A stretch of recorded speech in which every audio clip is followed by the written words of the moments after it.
বন্ধুরা, আজ আমি তোমাদের এমন একটা গল্প শোনাবো যেটা শুনলে তোমরাও ভাববে যে মহাদেব সত্যিই কি ভক্তের ডাকে সাড়া দেয়। গল্পটা আমার এই ফোনে আছে, তাই আমি এটা দেখেই তোমাদের পড়ে শোনাবো। ঘটনাটা ছিল বহু বছর আগের। পাহাড় আর জঙ্গলে ঘেরা একটি গ্রামের নাম ছিল রাজপুর। গ্রামের একেবারে শেষ প্রান্তে ছিল একটা শিব মন্দির।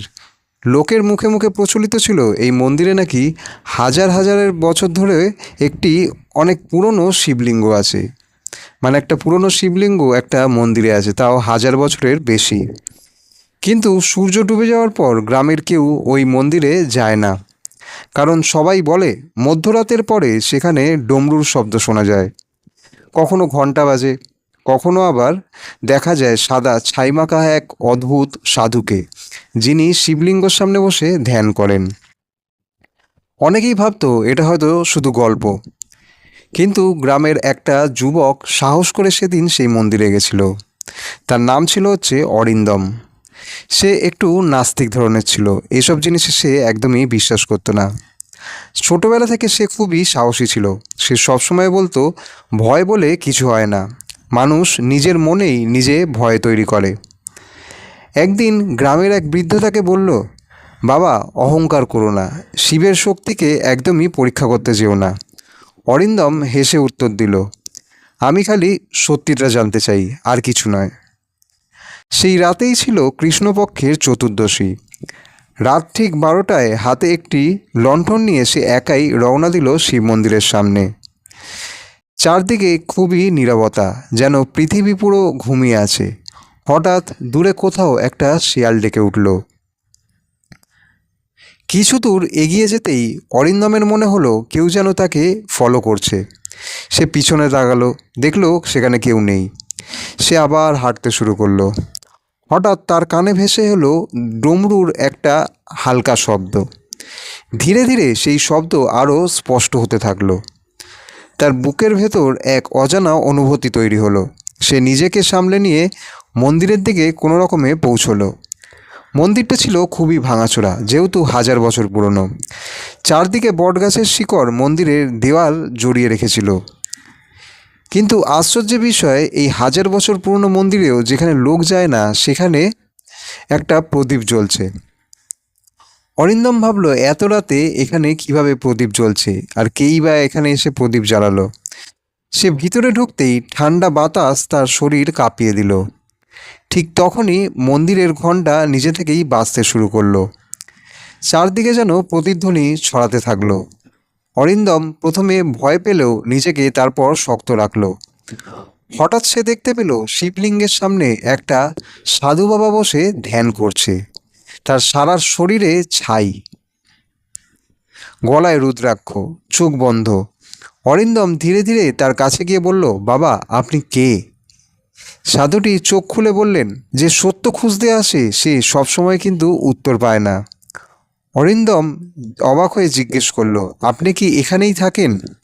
সাধু উত্তর দিলেন, না, বরং বললেন, আজ রাত শেষ হওয়ার আগেই তোর জীবনে একটা সবচেয়ে বড় পরীক্ষা আসছে।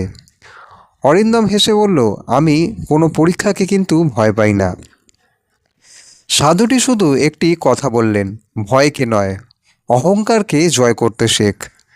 এই বলে তিনি আবারও চোখ বন্ধ করে ধ্যানমগ্ন হলেন।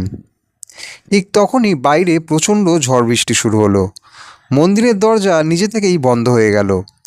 বজ্রপাতের আলোয় পুরো মন্দির কেঁপে উঠতে লাগলো। অরিন্দম দরজা খোলার চেষ্টা করতে লাগলো, কিন্তু দরজা একদম পাথরের মতো শক্ত হয়ে গেছে। সে বাঁচাও বাঁচাও বলে চিৎকার করছে।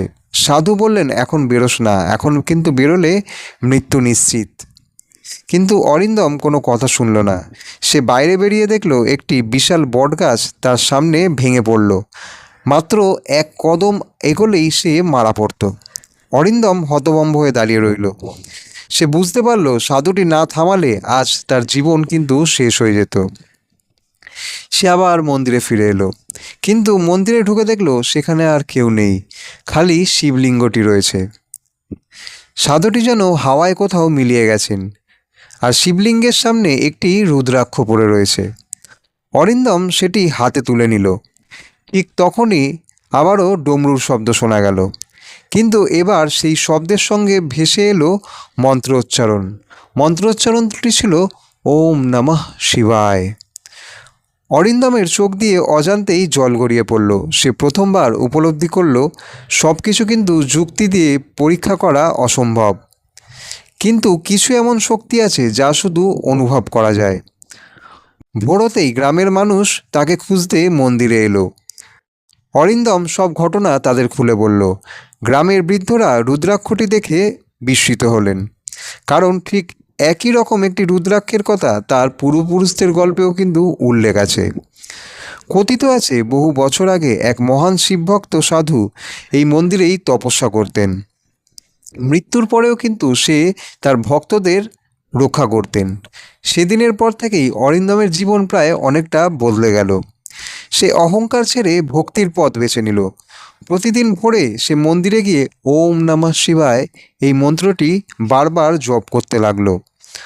আশ্চর্যের ব্যাপার, এরপর থেকে তার জীবনে একের পর এক সব বাধা দূর হতে থাকলো।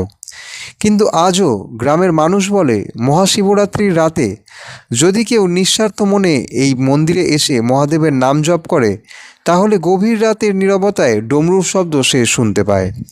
আর কেউ কেউ দাবি করেন, সাদা ভস্মমাখা এক রহস্যময় সাধু আজও শিবলিঙ্গের সামনে তাকে ধ্যান করতে কেউ কেউ দেখে থাকে, কিন্তু তিনি কারোর ক্ষতি করেন না। উল্টে বিপদে পড়া মানুষকে সে নিজেই পথ দেখিয়ে দেয়। তাহলে সত্যিই কি তিনি মহাদেবের দূত, নাকি তিনি স্বয়ং মহাদেব? এর উত্তর কিন্তু আজও কেউ জানে না।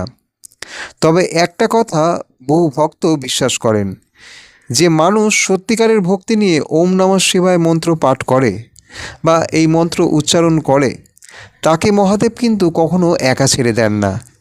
এই গল্প থেকে একটাই শিক্ষা আমরা পাই, অহংকার মানুষকে অন্ধ করে, কিন্তু ভক্তি মানুষকে আলো দেখায়, ভক্তি মানুষকে পথ দেখায়। আর মহাদেবের কৃপা পাওয়ার জন্য কিন্তু কোনো ধন সম্পদের প্রয়োজন হয় না। মহাদেবের কৃপা কিন্তু এক ঘটি জলেই পাওয়া যায়।